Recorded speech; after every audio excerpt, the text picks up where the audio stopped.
What's up, Flowstar family? My name is Breanne, and today I'm going to be teaching you the double horizontal figure 8, which looks just like this. You can also do that going the other way towards your body, and that looks like this. So a prerequisite for this move is going to be your horizontal figure 8. Go check out our tutorial on that if you haven't yet. And you're going to want to be very comfortable with that move on both hands. So practice going both directions on both hands and get really comfortable with it.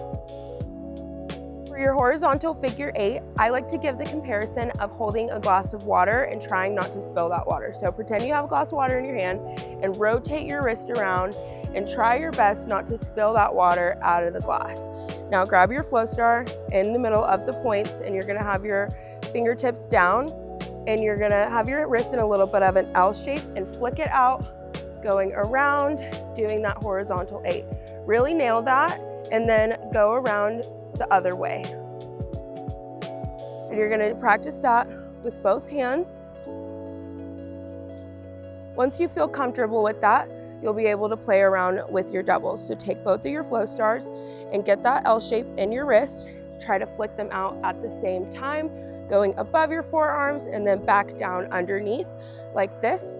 You can go 1, 2, 3, 4, 1, 2, 3, 4, up, down, up, down, up, down, up, down, just like that.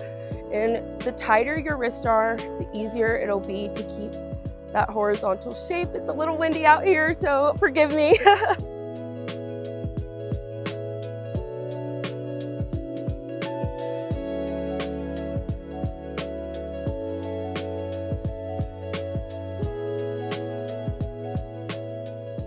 Watching today's YouTube tutorial, make sure to comment below what other tricks you'd like to see. Like, comment, and subscribe. And of course, thanks for being a part of our Flowstar family.